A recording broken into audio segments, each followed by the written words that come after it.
ಇತ್ತು 2026-27ನೇ ಹಂತದೊಳಗಾಗಿ ರಾಜ್ಯ ಸರ್ಕಾರಿ ನೌಕರರಿಗೆ ಕೇಂದ್ರ ಮಾದರಿ ವೇತನ ಕರ್ನಾಟಕ ರಾಜ್ಯ ಸರ್ಕಾರಿ ನೌಕರರ ಸಂಘ CS ಷಡಾಕ್ಷರಿಯವರು ಪಟ್ಟು 2026-27ನೇ ಅಂತ್ಯದೊಳಗೆ ರಾಜ್ಯ ಸರ್ಕಾರಿ ನೌಕರರಿಗೆ ಕೇಂದ್ರ ಮಾದರಿ ವೇತನ CS ಷಡಾಕ್ಷರಿಯವರ ಭರವಸೆ ಏನಿದೆ ಒಂದು ಮಾಹಿತಿ ಸಂಪೂರ್ಣವಾಗಿ ತಿಳಿದುಕೊಳ್ಳೋಣ. ಕರ್ನಾಟಕ ಸರ್ಕಾರಿ ನೌಕರರಿಗೆ ಮುಂದಿನ 2 ವರ್ಷದಲ್ಲಿ ಕೇಂದ್ರ ಸರ್ಕಾರದ ಮಾದರಿ ವೇತನ ನೀಡುವ ಕುರಿತಂತೆ ಕರ್ನಾಟಕ ರಾಜ್ಯ ಸರ್ಕಾರಿ ನೌಕರರ ಸಂಘ ರಾಜ್ಯಾಧ್ಯಕ್ಷರು ಒಂದು ಪ್ರತಿಕ್ರಿಯೆ ನೀಡಿದ್ದಾರೆ. ಪ್ರತಿಕ್ರಿಯೆಗೆ ಸಂಬಂಧಿಸಿದಂತೆ ಸಂಪೂರ್ಣವಾದ ಮಾಹಿತಿಯನ್ನು ನೋಡೋಣ. ಕರ್ನಾಟಕ ರಾಜ್ಯ ಸರ್ಕಾರಿ ನೌಕರರ ಸಂಘ ಒಂದು ಬಹಳ ಮಹತ್ವದಂಥ ಮಾಹಿತಿ ನೀಡಿದೆ. ನೋಡ್ತಾ ಇದ್ದೀರಾ, ಕರ್ನಾಟಕ ರಾಜ್ಯ ಸರ್ಕಾರಿ ನೌಕರರ ಸಂಘದ ರಾಜ್ಯಾಧ್ಯಕ್ಷ CS ಷಡಾಕ್ಷರಿಯವರು ಬಹಳ ಇಂಪಾರ್ಟೆಂಟ್ ಆಗಿರುವಂಥ ಮಾಹಿತಿಯನ್ನು ನೀಡಿದ್ದಾರೆ. ಷಡಾಕ್ಷರಿಯವರು ಒಂದು ಲೈವ್ಗೆ ಬಂದು ರಾಜ್ಯ ಸರ್ಕಾರಿ ನೌಕರರಿಗೆ ಸಂಬಂಧಿಸಿದಂತೆ ಏನು ಮಾಹಿತಿ ನೀಡಿದ್ದಾರೆ ಎಂಬುದರ ಬಗ್ಗೆ ಸಂಪೂರ್ಣವಾಗಿ ನೋಡ್ತಾ ಹೋಗೋಣ. ಉತ್ತರ ಕನ್ನಡ ಕಾರವಾರ ಕರ್ನಾಟಕ ರಾಜ್ಯ ಸರ್ಕಾರಿ ನೌಕರರ ಸಂಘವು 26-27ನೇ ಹಂತದೊಳಗಾಗಿ ರಾಜ್ಯ ನೌಕರರಿಗೆ ಕೇಂದ್ರ ಮಾದರಿ ವೇತನವನ್ನು ಜಾರಿಗೆ ತರಲು ಬದ್ಧವಾಗಿದೆ ಎಂದು ಕೇಂದ್ರ ರಾಜ್ಯ ಸರ್ಕಾರಿ ನೌಕರರ ರಾಜ್ಯಾಧ್ಯಕ್ಷರಾಗಿರುವಂಥ ಷಡಾಕ್ಷರಿಯವರು ಹೇಳಿಕೆ ನೀಡಿದ್ದಾರೆ. ಯಾಕೆ ಕೇಂದ್ರ ಮಾದರಿ ವೇತನ ಇಂಪಾರ್ಟೆಂಟ್ ಆಗಿದೆ, ರಾಜ್ಯ ಸರ್ಕಾರಿ ನೌಕರರ ಸಂಘ ಯಾಕೆ ಪಟ್ಟು ಹಿಡಿದಿದೆ, ಕೇಂದ್ರ ಮಾದರಿಯಲ್ಲಿ ವೇತನ ನೀಡಿದರೆ ಏನೆಲ್ಲ ಸೌಲಭ್ಯಗಳು ಸಿಗಲಿದ್ದಾವೆ. ಈಗಾಗಲೇ 7ನೇ ವೇತನ ಆಯೋಗ ಜಾರಿಗೆ ಬಂದಿದ್ದು ಕೇಂದ್ರದಲ್ಲಿ ಸಹ 7ನೇ ವೇತನ ಆಯೋಗ ಜಾರಿ ಇದೆ, ಆದರೂ ರಾಜ್ಯದಲ್ಲಿಯೂ ಸಹ 7ನೇ ವೇತನ ಆಯೋಗ ಜಾರಿ ಇದೆ. ಆದರೂ ಯಾಕೆ ಕೇಂದ್ರ ಮಾದರಿಯಲ್ಲಿ ವೇತನ ಬೇಕಂತ ಪಟ್ಟು ಹಿಡಿದಿದ್ದಾರೆ ಎಂಬುದರ ಬಗ್ಗೆ ಬಹಳಷ್ಟು ಕಾರಣಗಳಿದ್ದಾವೆ. ದಯವಿಟ್ಟು ಸಂಪೂರ್ಣವಾಗಿ ವಿಡಿಯೋವನ್ನು ನೋಡಿದ್ರೆ ನಿಮಗೆ ಗೊತ್ತಾಗುತ್ತೆ. ರಾಜ್ಯ ಸರ್ಕಾರಿ ನೌಕರರಿಗೆ ಕೇಂದ್ರ ಮಾದರಿಯಲ್ಲಿ ವೇತನ ನೀಡೋದರಿಂದಾಗಿ ಕೇಂದ್ರ ಮಾದರಿ ವೇತನದಿಂದ ಆಗುವ ಲಾಭಗಳೇನು ಎಂಬುದರ ಬಗ್ಗೆ ನಾವು ನೋಡೋದಾದರೆ, ಒಂದನೇದಾಗಿ DA ಹೆಚ್ಚಳ. DA ಯಾವಾಗಲೂ ಕೇಂದ್ರದಲ್ಲಿ 6% ನೀಡಿದರೆ ರಾಜ್ಯದಲ್ಲಿ 5% ನೀಡ್ತಾರೆ, ಕೇಂದ್ರದಲ್ಲಿ 5% ನೀಡಿದರೆ ರಾಜ್ಯದಲ್ಲಿ 4% ನೀಡುವಂಥದ್ದು. ಅಂದರೆ ಕೇಂದ್ರ ಸರಿ ಸಮಾನವಾದಂಥ ತುಟ್ಟಿ ಭತ್ಯೆ ರಾಜ್ಯ ಸರ್ಕಾರಿ ನೌಕರರಿಗೆ ಯಾವತ್ತೂ ಸಿಗೋದಿಲ್ಲ.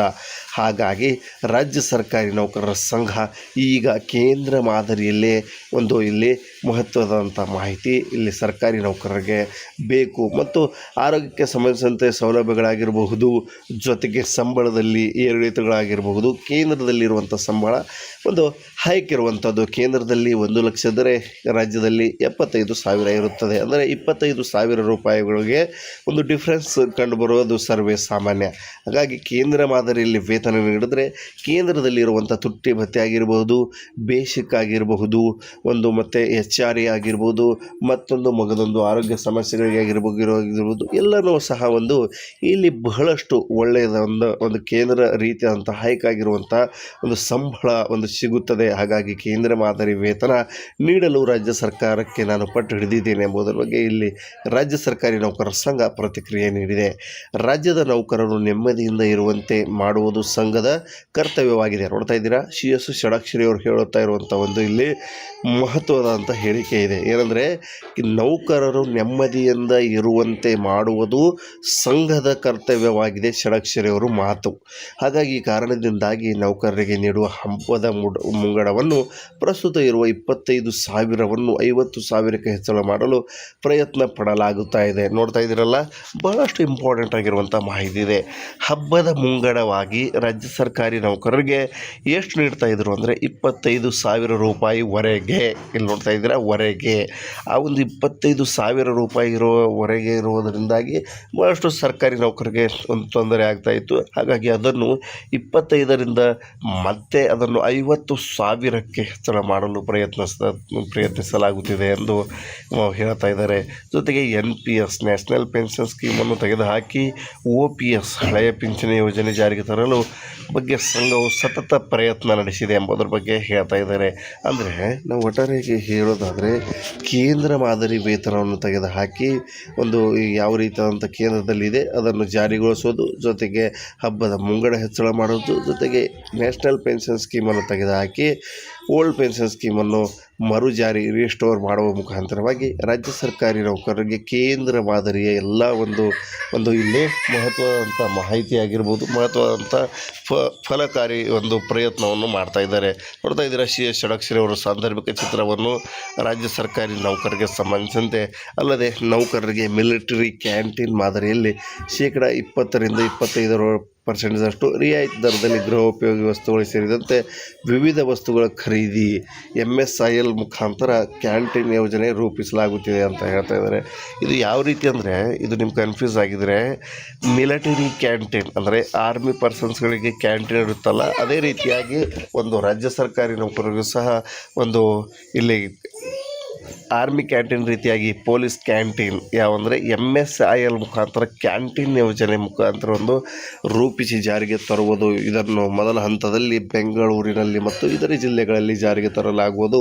ಕರ್ತವ್ಯದಲ್ಲಿರುವಾಗ ಒಂದು ಮರಣ ಹೊಂದಿದ ಸರ್ಕಾರಿ ನೌಕರರಿಗೆ 1 ಕೋಟಿ ರೂಪಾಯಿವರೆಗೆ ವಿಮೆ ದೊರೆಯುವ ಸ್ಯಾಲರಿ ಪ್ಯಾಕೇಜ್ ಜಾರಿಗೆ ತರಲಾಗಿದೆ. ಅಕ್ಟೋಬರ್ 1ರಿಂದ ಜಾರಿಗೆ ಒಂದು ಆರೋಗ್ಯ ಸಂಜೀವಿನಿ ಯೋಜನೆ ಜಾರಿಯಾಗಿದೆ. ಜೊತೆಗೆ ಮೊದಲ ಹಂತದ ಒಳರೋಗಿಯಾಗಿ ಮುಂದಿನ ದಿನಗಳಲ್ಲಿ ಹೊರರೋಗಿ ಸೌಲಭ್ಯ ಪಡೆಯಲು ಕ್ರಮ ವಹಿಸಲಾಗುವುದು. ಮಹಿಳಾ ನೌಕರರು ತಮ್ಮ ತಂದೆ ತಾಯಿ ಸಹ ಈ ಯೋಜನೆಗೆ ಸೇರಿಸುವ ಒಂದು ಅವಕಾಶ ನೀಡಲಾಗಿದೆ ಎಂದು ಸಂಘ ತಿಳಿಸಿದೆ. ಇಲ್ಲಿ ಮಹತ್ವದಾಗಿ ನಾವು ತಿಳಿಯೋದು ಅಂದರೆ, ಕೇಂದ್ರ ಮಾದರಿ ವೇತನ ಜೊತೆಗೆ ರಾಜ್ಯ ಸರ್ಕಾರಿ ನೌಕರರಿಗೆ ಬೇಕಾಗಿರುವಂಥದ್ದು ಏನಂದರೆ, ಇಲ್ಲಿ ಒಂದು ಬೇಸಿಕ್ಗಳು ಹೈಕ್ ಆಗಬೇಕು, ತುಟ್ಟಿ ಭತ್ಯೆ ಹೈಕ್ ಆಗಬೇಕು, ಜೊತೆಗೆ HRA ಹೈಕ್ ಆಗಬೇಕು. ಒಟ್ಟಾರೆಯಾಗಿ ಕೇಂದ್ರ ರೀತಿಯಾದಂಥ ವೇತನ ಹೆಚ್ಚಳ ಆಗಬೇಕು. ಜೊತೆಗೆ ಆರ್ಮಿ ಕ್ಯಾಂಟೀನ್ ಮಾದರಿಯಲ್ಲಿ ಪೊಲೀಸ್ ಕ್ಯಾಂಟೀನ್ ಅದನ್ನು ಸಹ ಒಂದು ಇಲ್ಲಿ MSIL ಮುಖಾಂತರವಾಗಿ ಒಂದು ಸಂಪೂರ್ಣವಾಗಿ ಇಲ್ಲಿ ನೀಡುವಂಥದ್ದು ಒಂದು ಬೇಕಾಗಿರುವಂಥ ಸಾಮಗ್ರಿಗಳು. ಜೊತೆಗೆ ಹಳೆಯ ಪಿಂಚಣಿ ಯೋಜನೆಯನ್ನು ಮರುಜಾರಿಗೊಳಿಸಿ ಹೊಸ ಪಿಂಚಣಿಯನ್ನು ತೆಗೆದುಹಾಕುವ ಮುಖಾಂತರವಾಗಿ ರಾಜ್ಯ ಸರ್ಕಾರಿ ನೌಕರರಿಗೆ ಇಲ್ಲಿ ಒಂದು ನ್ಯಾಯ ದೊರಕಿಸಿಕೊಡುವ ನಿಟ್ಟಿನಲ್ಲಿ, ಜೊತೆಗೆ ಆರೋಗ್ಯ ಸಂಜೀವಿನಿ ಯೋಜನೆ ಸಹ ಜಾರಿಗೆ ಬರ್ತಾ ಇದೆ. ಜೊತೆಗೆ ಕರ್ನಾಟಕ ರಾಜ್ಯ ಸರ್ಕಾರಿ ನೌಕರರಿಗೆ ಬೇಕಾಗಿರುವಂಥದ್ದು ಏನಂದರೆ, ಹಬ್ಬದ ಮುಂಗಡಗಳನ್ನು 50,000 ರೂಪಾಯಿಗಿಂತ ಹೆಚ್ಚಿನ ಮುಂಗಡ ನೀಡಬೇಕು. 25,000 ಸಾಲ್ತಾ ಇಲ್ಲ, ಹಾಗಾಗಿ ಅದನ್ನು ಸಹ ಹೆಚ್ಚಳ ಮಾಡಬೇಕು ಎಂಬುದರ ಬಗ್ಗೆ ಸತತ ಪ್ರಯತ್ನ ಮಾಡ್ತಾ ಇದ್ದೀನಿ. ರಾಜ್ಯ ಸರ್ಕಾರಿ ನೌಕರರ ಜೊತೆಗಿದ್ದೇನೆ. ರಾಜ್ಯ ಸರ್ಕಾರಿ ನೌಕರರ ನೆಮ್ಮದಿಯಿಂದ ಮಾಡುವುದೇ ನನ್ನ ಸಂಘದ ಒಂದು ಪ್ರಥಮ ಕರ್ತವ್ಯವಾಗಿದೆ ಅಂತ CS ಷಡಕ್ಷರಿಯವರು ರಾಜ್ಯ ಸರ್ಕಾರಿ ನೌಕರರನ್ನು ಉದ್ದೇಶಿಸಿ ಮಾತನಾಡಿ ಅವರ ಒಂದು ಜೊತೆಗಿರುವ ಇಲ್ಲಿ ಸಂಕೇತವನ್ನು ನೀಡಿದ್ದಾರೆ. ನಿಮಗೇನು ಅನಿಸುತ್ತೆ? ಯಾವೆಲ್ಲ ಕೆಲಸಗಳಾಗಬೇಕು, ರಾಜ್ಯ ಸರ್ಕಾರಿ ನೌಕರರಿಗೆ ಏನೆಲ್ಲ ಸರ್ಕಾರಿ ನೌಕರರ ಸಂಘ ಇನ್ನು ಮಾಡಬೇಕಾಗಿದೆ ಎಂಬುದರ ಬಗ್ಗೆ ತಮ್ಮ ಒಂದು ಅಭಿಪ್ರಾಯವನ್ನು ಕಾಮೆಂಟ್ಸಲ್ಲಿ ತಿಳಿಸಿ.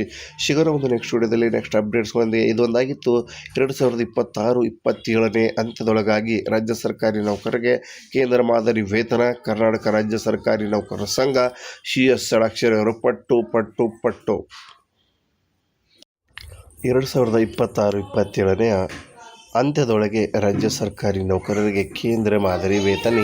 CS ಷಡಕ್ಷರಿಯವರ ಭರವಸೆ ಏನಿದೆ ಒಂದು ಮಾಹಿತಿ ಸಂಪೂರ್ಣವಾಗಿ ತಿಳಿದುಕೊಳ್ಳೋಣ.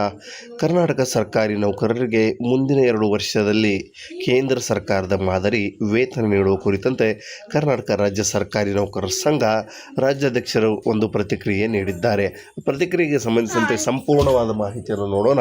ಕರ್ನಾಟಕ ರಾಜ್ಯ ಸರ್ಕಾರಿ ನೌಕರರ ಸಂಘ ಒಂದು ಬಹಳ ಮಹತ್ವದಂಥ ಮಾಹಿತಿ ನೀಡಿದೆ. ನೋಡ್ತಾ ಇದ್ದೀರಾ, ಕರ್ನಾಟಕ ರಾಜ್ಯ ಸರ್ಕಾರಿ ನೌಕರರ ಸಂಘದ ರಾಜ್ಯಾಧ್ಯಕ್ಷ CS ಷಡಕ್ಷರಿಯವರು ಬಹಳ ಇಂಪಾರ್ಟೆಂಟ್ ಆಗಿರುವಂಥ ಮಾಹಿತಿಯನ್ನು ನೀಡಿದ್ದಾರೆ. ಷಡಕ್ಷರಿಯವರು ಒಂದು ಲೈವ್ಗೆ ಬಂದು ರಾಜ್ಯ ಸರ್ಕಾರಿ ನೌಕರರಿಗೆ ಸಂಬಂಧಿಸಿದಂತೆ ಏನು ಮಾಹಿತಿ ನೀಡಿದ್ದಾರೆ ಎಂಬುದರ ಬಗ್ಗೆ ಸಂಪೂರ್ಣವಾಗಿ ನೋಡ್ತಾ ಹೋಗೋಣ. ಉತ್ತರ ಕನ್ನಡ, ಕಾರವಾರ. ಕರ್ನಾಟಕ ರಾಜ್ಯ ಸರ್ಕಾರಿ ನೌಕರರ ಸಂಘವು 26-27ನೇ ಅಂತ್ಯದೊಳಗಾಗಿ ರಾಜ್ಯ ನೌಕರರಿಗೆ ಕೇಂದ್ರ ಮಾದರಿ ವೇತನವನ್ನು ಜಾರಿಗೆ ತರಲು ಬದ್ಧವಾಗಿದೆ ಎಂದು ಕೇಂದ್ರ ರಾಜ್ಯ ಸರ್ಕಾರಿ ನೌಕರರ ರಾಜ್ಯಾಧ್ಯಕ್ಷರಾಗಿರುವಂಥ ಷಡಕ್ಷರಿಯವರು ಹೇಳಿಕೆ ನೀಡಿದ್ದಾರೆ. ಯಾಕೆ ಕೇಂದ್ರ ಮಾದರಿ ವೇತನ ಇಂಪಾರ್ಟೆಂಟ್ ಆಗಿದೆ? ರಾಜ್ಯ ಸರ್ಕಾರಿ ನೌಕರರ ಸಂಘ ಯಾಕೆ ಪಟ್ಟು ಹಿಡಿದಿದೆ? ಕೇಂದ್ರ ಮಾದರಿಯಲ್ಲಿ ವೇತನ ನೀಡಿದರೆ ಏನೆಲ್ಲ ಸೌಲಭ್ಯಗಳು ಸಿಗಲಿದ್ದಾವೆ? ಈಗಾಗಲೇ 7ನೇ ವೇತನ ಆಯೋಗ ಜಾರಿಗೆ ಬಂದಿದ್ದು, ಕೇಂದ್ರದಲ್ಲಿ ಸಹ 7ನೇ ವೇತನ ಆಯೋಗ ಜಾರಿ ಇದೆ, ಆದರೂ ರಾಜ್ಯದಲ್ಲಿಯೂ ಸಹ 7ನೇ ವೇತನ ಆಯೋಗ ಜಾರಿ ಇದೆ. ಆದರೂ ಯಾಕೆ ಕೇಂದ್ರ ಮಾದರಿಯಲ್ಲಿ ವೇತನ ಬೇಕಂತ ಪಟ್ಟು ಹಿಡಿದಿದ್ದಾರೆ ಎಂಬುದರ ಬಗ್ಗೆ ಬಹಳಷ್ಟು ಕಾರಣಗಳಿದ್ದಾವೆ. ದಯವಿಟ್ಟು ಸಂಪೂರ್ಣವಾಗಿ ವಿಡಿಯೋವನ್ನು ನೋಡಿದ್ರೆ ನಿಮಗೆ ಗೊತ್ತಾಗುತ್ತೆ. ರಾಜ್ಯ ಸರ್ಕಾರಿ ನೌಕರರಿಗೆ ಕೇಂದ್ರ ಮಾದರಿಯಲ್ಲಿ ವೇತನ ನೀಡೋದರಿಂದಾಗಿ ಕೇಂದ್ರ ಮಾದರಿ ವೇತನದಿಂದ ಆಗುವ ಲಾಭಗಳೇನು ಎಂಬುದರ ಬಗ್ಗೆ ನಾವು ನೋಡೋದಾದರೆ, ಒಂದನೇದಾಗಿ DA ಹೆಚ್ಚಳ. DA ಯಾವಾಗಲೂ ಕೇಂದ್ರದಲ್ಲಿ 6% ನೀಡಿದರೆ ರಾಜ್ಯದಲ್ಲಿ 5% ನೀಡ್ತಾರೆ. ಕೇಂದ್ರದಲ್ಲಿ 5% ನೀಡಿದರೆ ರಾಜ್ಯದಲ್ಲಿ 4% ನೀಡುವಂಥದ್ದು. ಅಂದರೆ ಕೇಂದ್ರ ಒಂದು ಸರಿ ಸಮಾನವಾದಂಥ ತುಟ್ಟಿ ಭತ್ಯೆ ರಾಜ್ಯ ಸರ್ಕಾರಿ ನೌಕರರಿಗೆ ಯಾವತ್ತೂ ಸಿಗೋದಿಲ್ಲ. ಹಾಗಾಗಿ ರಾಜ್ಯ ಸರ್ಕಾರಿ ನೌಕರರ ಸಂಘ ಈಗ ಕೇಂದ್ರ ಮಾದರಿಯಲ್ಲೇ ಇಲ್ಲಿ ಮಹತ್ವದಂಥ ಮಾಹಿತಿ ಇಲ್ಲಿ ಸರ್ಕಾರಿ ನೌಕರರಿಗೆ ಬೇಕು ಮತ್ತು ಆರೋಗ್ಯಕ್ಕೆ ಸಂಬಂಧಿಸಿದಂತೆ ಸೌಲಭ್ಯಗಳಾಗಿರಬಹುದು, ಜೊತೆಗೆ ಸಂಬಳದಲ್ಲಿ ಏರಿಳಿತಗಳಾಗಿರಬಹುದು. ಕೇಂದ್ರದಲ್ಲಿರುವಂಥ ಸಂಬಳ ಒಂದು ಹೈಕ್ ಇರುವಂಥದ್ದು. ಕೇಂದ್ರದಲ್ಲಿ 1,00,000 ಇದ್ದರೆ ರಾಜ್ಯದಲ್ಲಿ 75,000 ಇರುತ್ತದೆ. ಅಂದರೆ 25,000 ರೂಪಾಯಿಗಳಿಗೆ ಒಂದು ಡಿಫ್ರೆನ್ಸ್ ಕಂಡುಬರುವುದು ಸರ್ವೇ ಸಾಮಾನ್ಯ. ಹಾಗಾಗಿ ಕೇಂದ್ರ ಮಾದರಿಯಲ್ಲಿ ವೇತನ ನೀಡಿದ್ರೆ ಕೇಂದ್ರದಲ್ಲಿರುವಂಥ ತುಟ್ಟಿ ಭತ್ಯೆ ಆಗಿರಬಹುದು, ಬೇಸಿಕ್ ಆಗಿರಬಹುದು, ಮತ್ತು HR ಆಗಿರ್ಬೋದು, ಮತ್ತೊಂದು ಮಗದೊಂದು ಆರೋಗ್ಯ ಸಮಸ್ಯೆಗಳಿಗೆ ಆಗಿರ್ಬೋದು ಎಲ್ಲನೂ ಸಹ ಇಲ್ಲಿ ಬಹಳಷ್ಟು ಒಳ್ಳೆಯದ ಒಂದು ಕೇಂದ್ರ ರೀತಿಯಾದಂಥ ಹೈಕ್ ಆಗಿರುವಂಥ ಒಂದು ಸಂಬಳ ಸಿಗುತ್ತದೆ. ಹಾಗಾಗಿ ಕೇಂದ್ರ ಮಾದರಿ ವೇತನ ನೀಡಲು ರಾಜ್ಯ ಸರ್ಕಾರಕ್ಕೆ ನಾನು ಪಟ್ಟು ಹಿಡಿದಿದ್ದೇನೆ ಎಂಬುದರ ಬಗ್ಗೆ ಇಲ್ಲಿ ರಾಜ್ಯ ಸರ್ಕಾರಿ ನೌಕರರ ಸಂಘ ಪ್ರತಿಕ್ರಿಯೆ ನೀಡಿದೆ. ರಾಜ್ಯದ ನೌಕರರು ನೆಮ್ಮದಿಯಿಂದ ಇರುವಂತೆ ಮಾಡುವುದು ಸಂಘದ ಕರ್ತವ್ಯವಾಗಿದೆ. ನೋಡ್ತಾ ಇದ್ದೀರಾ, CS ಷಡಕ್ಷರಿ ಅವರು ಹೇಳುತ್ತಾ ಇರುವಂಥ ಇಲ್ಲಿ ಮಹತ್ವದಂಥ ಹೇಳಿಕೆ ಇದೆ. ಏನಂದರೆ, ನೌಕರರು ನೆಮ್ಮದಿಯಿಂದ ಇರುವಂತೆ ಮಾಡುವುದು ಸಂಘದ ಕರ್ತವ್ಯವಾಗಿದೆ, ಷಡಕ್ಷರಿ ಅವರು ಮಾತು.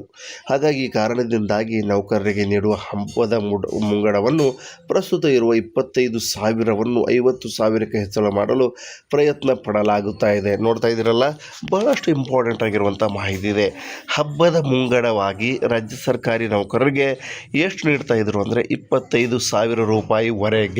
ಇಲ್ಲಿ ನೋಡ್ತಾ ಇದ್ದೀರಾ, ವರೆಗೆ ಆ 25,000 ರೂಪಾಯಿ ಇರೋವರೆಗೆ ಇರುವುದರಿಂದಾಗಿ ಬಹಳಷ್ಟು ಸರ್ಕಾರಿ ನೌಕರಿಗೆ ಒಂದು ತೊಂದರೆ ಆಗ್ತಾಯಿತ್ತು. ಹಾಗಾಗಿ ಅದನ್ನು 25ರಿಂದ ಮತ್ತೆ ಅದನ್ನು 50,000ಕ್ಕೆ ಹೆಚ್ಚಳ ಮಾಡಲು ಪ್ರಯತ್ನಿಸಲಾಗುತ್ತಿದೆ ಎಂದು ಹೇಳ್ತಾ ಇದ್ದಾರೆ. ಜೊತೆಗೆ NPS ನ್ಯಾಷನಲ್ ಪೆನ್ಷನ್ ಸ್ಕೀಮನ್ನು ತೆಗೆದುಹಾಕಿ OPS ಹಳೆಯ ಪಿಂಚಣಿ ಯೋಜನೆ ಜಾರಿಗೆ ತರಲು ಬಗ್ಗೆ ಸಂಘವು ಸತತ ಪ್ರಯತ್ನ ನಡೆಸಿದೆ ಎಂಬುದರ ಬಗ್ಗೆ ಹೇಳ್ತಾ ಇದ್ದಾರೆ. ಅಂದರೆ ನಾವು ಒಟ್ಟಾರೆಯಾಗಿ ಹೇಳೋದಾದರೆ ಕೇಂದ್ರ ಮಾದರಿ ವೇತನವನ್ನು ತೆಗೆದುಹಾಕಿ ಯಾವ ರೀತಿಯಾದಂಥ ಕೇಂದ್ರದಲ್ಲಿದೆ ಅದನ್ನು ಜಾರಿಗೊಳಿಸೋದು, ಜೊತೆಗೆ ಹಬ್ಬದ ಮುಂಗಡ ಹೆಚ್ಚಳ ಮಾಡೋದು, ಜೊತೆಗೆ ನ್ಯಾಷನಲ್ ಪೆನ್ಷನ್ ಸ್ಕೀಮನ್ನು ತೆಗೆದುಹಾಕಿ ಓಲ್ಡ್ ಪೆನ್ಷನ್ ಸ್ಕೀಮನ್ನು ಮರುಜಾರಿ ರಿಸ್ಟೋರ್ ಮಾಡುವ ಮುಖಾಂತರವಾಗಿ ರಾಜ್ಯ ಸರ್ಕಾರಿ ನೌಕರರಿಗೆ ಕೇಂದ್ರ ಮಾದರಿಯ ಎಲ್ಲ ಇಲ್ಲಿ ಮಹತ್ವದಂಥ ಮಾಹಿತಿ ಆಗಿರ್ಬೋದು, ಮಹತ್ವದಂಥ ಫಲಕಾರಿ ಪ್ರಯತ್ನವನ್ನು ಮಾಡ್ತಾ ಇದ್ದಾರೆ. ನೋಡ್ತಾ ಇದ್ದೀರಾ, CS ಷಡಕ್ಷರಿ ಅವರ ಸಾಂದರ್ಭಿಕ ಚಿತ್ರವನ್ನು ರಾಜ್ಯ ಸರ್ಕಾರಿ ನೌಕರರಿಗೆ ಸಂಬಂಧಿಸಿದಂತೆ. ಅಲ್ಲದೆ ನೌಕರರಿಗೆ ಮಿಲಿಟರಿ ಕ್ಯಾಂಟೀನ್ ಮಾದರಿಯಲ್ಲಿ 20% 25% ರಿಯಾಯಿತಿ ದರದಲ್ಲಿ ಗೃಹೋಪಯೋಗಿ ವಸ್ತುಗಳು ಸೇರಿದಂತೆ ವಿವಿಧ ವಸ್ತುಗಳ ಖರೀದಿ MSIL ಮುಖಾಂತರ ಕ್ಯಾಂಟೀನ್ ಯೋಜನೆ ರೂಪಿಸಲಾಗುತ್ತಿದೆ ಅಂತ ಹೇಳ್ತಾ ಇದ್ದಾರೆ. ಇದು ಯಾವ ರೀತಿ ಅಂದರೆ, ಇದು ನಿಮ್ಗೆ ಕನ್ಫ್ಯೂಸ್ ಆಗಿದರೆ, ಮಿಲಿಟರಿ ಕ್ಯಾಂಟೀನ್ ಅಂದರೆ ಆರ್ಮಿ ಪರ್ಸನ್ಸ್ಗಳಿಗೆ ಕ್ಯಾಂಟೀನ್ ಇರುತ್ತಲ್ಲ, ಅದೇ ರೀತಿಯಾಗಿ ರಾಜ್ಯ ಸರ್ಕಾರಿ ನೌಕರರಿಗೂ ಸಹ ಇಲ್ಲಿ ಆರ್ಮಿ ಕ್ಯಾಂಟೀನ್ ರೀತಿಯಾಗಿ ಪೊಲೀಸ್ ಕ್ಯಾಂಟೀನ್ ಯಾವಂದರೆ MSIL ಮುಖಾಂತರ ಕ್ಯಾಂಟೀನ್ ಯೋಜನೆ ಮುಖಾಂತರ ರೂಪಿಸಿ ಜಾರಿಗೆ ತರುವುದು. ಇದನ್ನು ಮೊದಲ ಹಂತದಲ್ಲಿ ಬೆಂಗಳೂರಿನಲ್ಲಿ ಮತ್ತು ಇತರೆ ಜಿಲ್ಲೆಗಳಲ್ಲಿ ಜಾರಿಗೆ ತರಲಾಗುವುದು. ಕರ್ತವ್ಯದಲ್ಲಿರುವಾಗ ಮರಣ ಹೊಂದಿದ ಸರ್ಕಾರಿ ನೌಕರರಿಗೆ 1 ಕೋಟಿ ರೂಪಾಯಿವರೆಗೆ ವಿಮೆ ದೊರೆಯುವ ಸ್ಯಾಲರಿ ಪ್ಯಾಕೇಜ್ ಜಾರಿಗೆ ತರಲಾಗಿದೆ. ಅಕ್ಟೋಬರ್ 1ರಿಂದ ಜಾರಿಗೆ ಆರೋಗ್ಯ ಸಂಜೀವಿನಿ ಯೋಜನೆ ಜಾರಿಯಾಗಿದೆ.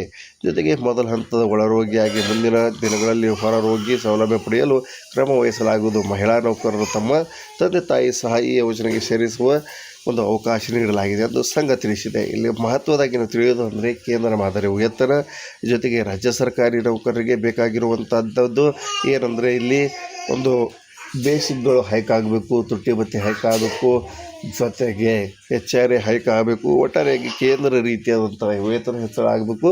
ಜೊತೆಗೆ ಆರ್ಮಿ ಕ್ಯಾಂಟೀನ್ ಮಾದರಿಯಲ್ಲಿ ಪೊಲೀಸ್ ಕ್ಯಾಂಟೀನ್ ಅದನ್ನು ಸಹ ಇಲ್ಲಿ MSIL ಮುಖಾಂತರವಾಗಿ ಸಂಪೂರ್ಣವಾಗಿ ಇಲ್ಲಿ ನೀಡುವಂಥದ್ದು ಎಲ್ಲ ಬೇಕಾಗಿರುವಂಥ ಸಾಮಗ್ರಿಗಳು. ಜೊತೆಗೆ ಹಳೆಯ ಪಿಂಚಣಿ ಯೋಜನೆಯನ್ನು ಮರುಜಾರಿಗೊಳಿಸಿ ಹೊಸ ಪಿಂಚಣಿಯನ್ನು ತೆಗೆದುಹಾಕುವ ಮುಖಾಂತರವಾಗಿ ರಾಜ್ಯ ಸರ್ಕಾರಿ ನೌಕರರಿಗೆ ಇಲ್ಲಿ ನ್ಯಾಯ ದೊರಕಿಸಿಕೊಡುವ ನಿಟ್ಟಿನಲ್ಲಿ, ಜೊತೆಗೆ ಆರೋಗ್ಯ ಸಂಜೀವಿನಿ ಯೋಜನೆ ಸಹ ಜಾರಿಗೆ ಬರ್ತಾ ಇದೆ.